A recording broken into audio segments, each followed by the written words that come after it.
Tszyu is finished. Just let that sink in for a second. He's no longer the same fighter we saw go through Tony Harrison, Mendoza, all those guys. He's no longer that fighter.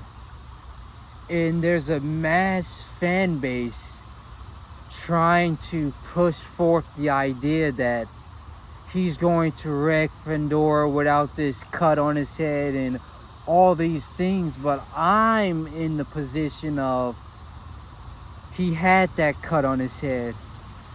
He had the brutal knockdown from Murtazaliev. And then he had the disappointing performance. Yes, he knocked out Joey Spencer.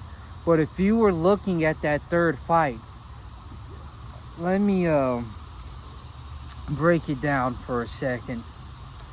So let's start with Fundora. In the Fundora fight, he gets this brutal cut and it's a bloody fight. And people don't understand that these are human beings.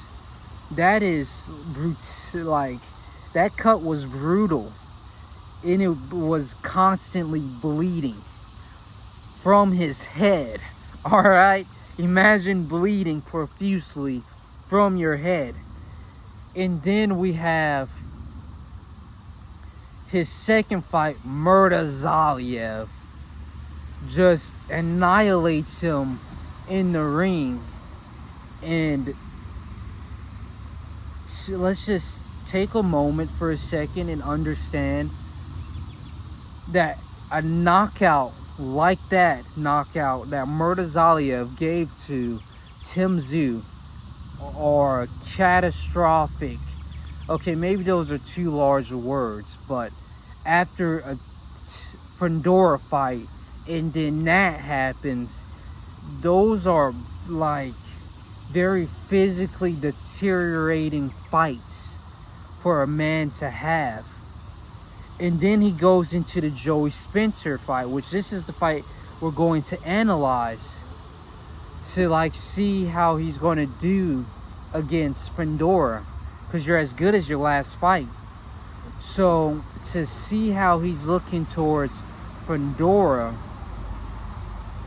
he goes into this Joey Spencer fight, and I'm noticing his reactions are kind of slow.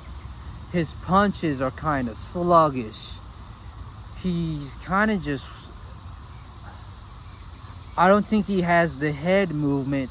And just like the Bakram fight, he's getting hit with that jab very easily, to the point where it's not even a challenge. It looked like, and I hate to be like this, like Joey Spencer was dumbing himself down to make the champion look good in his hometown.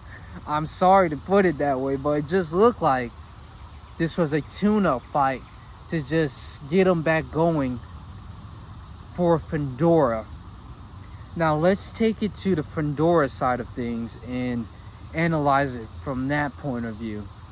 Fundora is going to beat the shit out of Tszyu.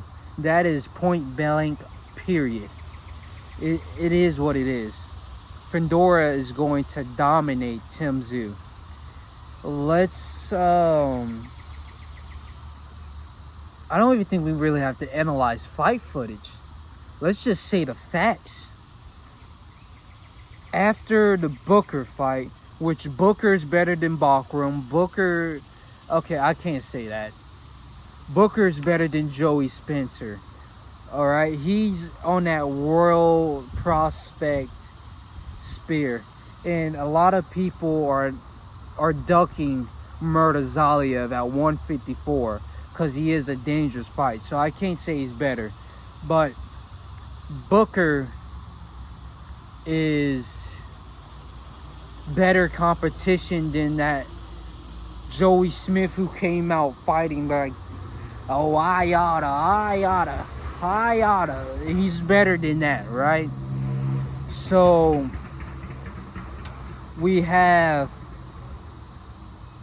Sebastian Fundora going against Booker for preparation of Terrence Bud Crawford. That's who Fundora was training to fight after Booker.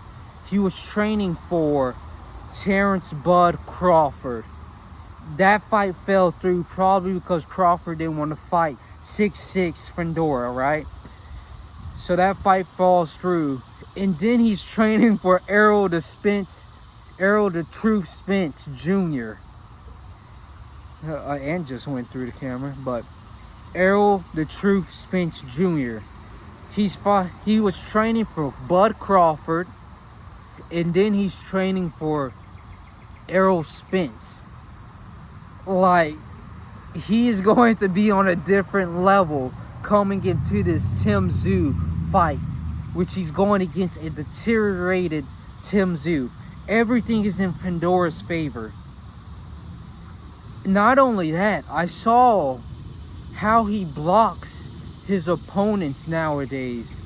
He uses his elbow, like, literally. So if Tszyu ducks, he might just get slashed again. Everything is in advantage for Sebastian Fundora. So I don't know. We see how this fight plays out, but from my point of view and how I see everything, this is just too easy for Fundora. Way too easy.